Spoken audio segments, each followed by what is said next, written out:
ಮಕ್ಕಳಿಗೆ ಹಲ್ಲು ಸೊಟ್ಟಪಟ್ಟ ಹುಟ್ಟುತ್ತೆ. ಸೊ ಇದು ಯಾಕಾಗಿ ಹುಟ್ಟುತ್ತೆ ಆ ಥರ? ಮಾರ್ಫಾಲಜಿ ಆಫ್ ದ ಫೇಸ್ ಎಲ್ಲರದು ಒಂದ್ ಸಾರಿ ಇರಲ್ಲ. ಸ್ವಲ್ಪ ಜನರಿಗೆ ಬೋನ್ ಫಾರ್ಮೇಶನ್ಸ್ ಕಂಪ್ಲೀಟ್ ಆಗಿ ವೈಡ್ ಇರಲ್ಲ. 13 years ಇಂದ ನಾವು ಕ್ಲಿಪ್ಗೆ ಪರ್ಮನೆಂಟ್ ಟೀತ್ ಕಂಪ್ಲೀಟ್ ಆಗಿ ಬಂದಿರಲ್ಲ. ನಮಸ್ಕಾರ ವೀಕ್ಷಕರೇ, ಸಂಯುಕ್ತ ಕರ್ನಾಟಕದ ನಮ್ಮ ಡಾಕ್ಟರ್ ಕಾರ್ಯಕ್ರಮಕ್ಕೆ ಆತ್ಮೀಯವಾದ ಸ್ವಾಗತ.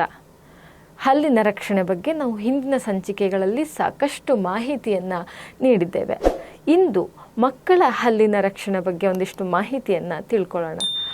ಈ ಕಾರ್ಯಕ್ರಮಕ್ಕೆ ನಮ್ಮ ಅತಿಥಿಯಾಗಿ ಆಗಮಿಸಿದ್ದಾರೆ ಖ್ಯಾತ ದಂತವೈದ್ಯೆ ಡಾಕ್ಟರ್ ಅಂಜುಮ್ ಅವರು. ಮೇಡಮ್, ಆತ್ಮೀಯವಾದ ಸ್ವಾಗತ. ನಾವು ಹಿಂದಿನ ಸಂಚಿಕೆಯಲ್ಲಿ ಹಲ್ಲಿನ ರಕ್ಷಣೆ ಬಗ್ಗೆ ತುಂಬ ಚರ್ಚೆಯನ್ನು ಮಾಡಿದ್ವಿ. ಈಗ ಮಕ್ಕಳ ಹಲ್ಲಿನ ರಕ್ಷಣೆ ಅಂತ ಬಂದಾಗ ಮೊದಲದಾಗಿ ಮಕ್ಕಳಿಗೆ ಹಲ್ಲು ಸೊಟ್ಟಪಟ್ಟ ಹುಟ್ಟುತ್ತೆ. ಸೊ ಇದು ಯಾಕಾಗಿ ಹುಟ್ಟುತ್ತೆ ಆ ಥರ? ಓಕೆ, ಮಕ್ಕಳಿಗೆ ಕ್ರೂಕೆಟ್ ಟೀತ್ ಅಂತ ಹೇಳ್ತೀವಿ. ಅದು ಜೆನೆಟಿಕ್ಸ್ ಒಂದು ಕಾರಣ ಇರುತ್ತೆ.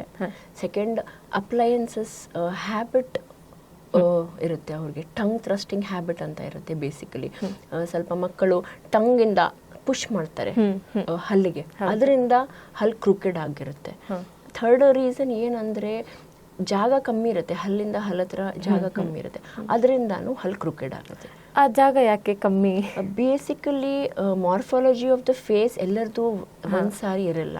ಸ್ವಲ್ಪ ಜನರಿಗೆ ಬೋನ್ ಫಾರ್ಮೇಶನ್ಸ್ ಕಂಪ್ಲೀಟ್ ಆಗಿ ವೈಡ್ ಇರಲ್ಲ. ಲಾಂಗ್ ಫೇಸ್ ಇರುತ್ತೆ, ಬ್ರಾಡ್ ಫೇಸಸ್ ಇರುತ್ತೆ. ಆ ಟೈಪ್ಸ್ ಮೇಲೇನು ಒಳಗೆ ಆರ್ಕಿಟೆಕ್ಚರ್, ಹಲ್ದ ಆರ್ಕಿಟೆಕ್ಚರ್ ಚೇಂಜ್ ಆಗುತ್ತೆ. ಓಕೆ, ಸೊ ಇವಾಗ ಮಕ್ಕಳಿಗೆ ನಾವು ಹೇಳಕ್ಕಾಗಲ್ಲ, ಅಂದ್ರೆ ನಾಲ್ಗೆ ನೀನು ಟಚ್ ಮಾಡಬೇಡ ಅಂತ ಹೇಳಿ. ಸೊ ಅದನ್ನ ಅವಾಯ್ಡ್ ಮಾಡೋದು ಹೇಗೆ? ಅವಾಯ್ಡ್ ಮಾಡೋಕ್ಕೆ ಬೇಸಿಕಲಿ ಹ್ಯಾಬಿಟ್ ಬ್ರೇಕಿಂಗ್ ಅಪ್ಲಯನ್ಸ್ ಅಂತ ಒಂದು ಬರುತ್ತೆ. ಅದು ಡೆಂಟಿಸ್ಟ್ ಹತ್ರ ಹೋಗಿದ್ರೆ ಅವರು ಅಪ್ಲಯನ್ಸ್ ಕೊಡ್ತಾರೆ, ಅವ್ರಿಗೆ ಹಾಕ್ತಾರೆ ಮಕ್ಕಳಿನಲ್ಲಿ. ಅದರಿಂದ ಅವ್ರು ಟಚ್ ಮಾಡಿದ್ರೇನು, ಟಂಗ್ ಇಲ್ಲ ಅಂದರೆ ಪುಷ್ ಮಾಡಿದ್ರೇನು, that will not effect the tooth over there. ಅದು ಟೂತ್ ಪ್ರೊಟೆಕ್ಟೆಡ್ ಇರುತ್ತೆ. ಅದೇನು ಪುಷ್ ಮಾಡ್ತಾ ಇದ್ದಾರೆ ಅದು it will go on that appliance. ಅದು ಪ್ರೆಷರ್, ಅದು ಹಲ್ ಮೇಲೆ ಹೋಗಲ್ಲ. ಅದು ಹ್ಯಾಬಿಟ್ ಬ್ರೇಕಿಂಗ್ ಅಪ್ಲಯನ್ಸ್ ಅಂತ ಹೇಳ್ತಾರೆ. ಅಂದ್ರೆ ಇವಾಗ ಅದು ಹಲ್ಲು ಸೊಟ್ಟಪಟ್ಟ ಇದ್ದಾಗ ಕ್ಲಿಪ್ ಅನ್ನು ಕೂಡ ಬಳಸ್ತೀವಿ. ಅದು ಸೆಕೆಂಡ್ ಥಿಂಗ್. ಮಕ್ಕಳಿಗೆ 13 years ಇಂದ ನಾವು ಕ್ಲಿಪ್ಗೆ ಯೂಶಲಿ 10-11 years ಇಂದಾನು ಸ್ಟಾರ್ಟ್ ಮಾಡಬಹುದು.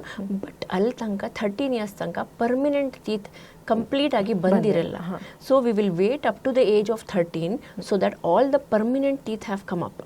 Then we can take the change in the teeth. ಇವಾಗ ಕ್ಲಿಪ್ ಹಾಕ್ಬೋದು ಅಂದ್ರಿ, ಎಷ್ಟು ವರ್ಷದವರೆಗೆ ಹಾಕ್ಬೋದು maximum age? Okay, clip minimum age ಇರೋದು 13 years, maximum age until the teeth are there for you. It is just trying to change the direction of the teeth. ನಾವು only ಹಲ್ಲು until ನಾಳೆ ಸ್ಟ್ರಾಂಗ್ ಇದೆ, ಹಲ್ಲು ಮೂವ್ ಆಗ್ತಾ ಇಲ್ಲ ಅಂದ್ರೇನು we can use the teeth for movement, align ಮಾಡಬಹುದು. So ನೀವು ಹಿಂದಿನ ಸಂಚಿಕೆಯಲ್ಲಿ ಹೇಳ್ದಾಗೆ ಮಕ್ಕಳಿಗೆ 6 months ಇಂದನೇ ಬ್ರಷ್ ಪೇಸ್ಟ್ ಅನ್ನ ಯೂಸ್ ಮಾಡಬಹುದು ಅಂತ ಹೇಳಿ. But most of the Indian parents don't use that habits, but outside it is very much compulsorily done.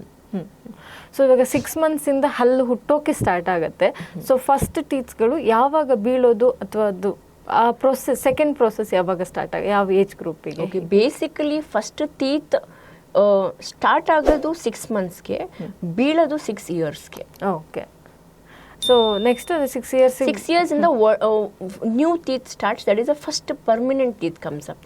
Okay, it will be the front teeth. It is called as an incisor. Okay, so basically lower incisor ಬರುತ್ತೆ, lower teeth start ಆಗುತ್ತೆ. Okay, ನೋಡಿದ್ರಲ್ಲ ವೀಕ್ಷಕರೇ, ಮಕ್ಕಳಲ್ಲಿ ಹಲ್ಲು ಸೊಟ್ಟಪಟ್ಟ ಹುಡ್ತು ಅಯ್ಯೋ ಏನಪ್ಪ ಮಾಡೋದು ಅನ್ನೋ ತಲೆ ಕೆಡಿಸ್ಕೊಳ್ಳೋ ಅವಶ್ಯಕತೆ ಖಂಡಿತವಾಗ್ಲೂ ಇಲ್ಲ. ಅದಕ್ಕೂ ಕೂಡ ಸೂಕ್ತವಾದ ಆಧುನಿಕ ಚಿಕಿತ್ಸೆಗಳು ಇಂದು ಲಭ್ಯ ಇದೆ. ಅದನ್ನು ಸದುಪಯೋಗ ಪಡಿಸ್ಕೊಳ್ಳಿ ಅಂತ ಹೇಳ್ತೇನೆ. ಧನ್ಯವಾದಗಳು.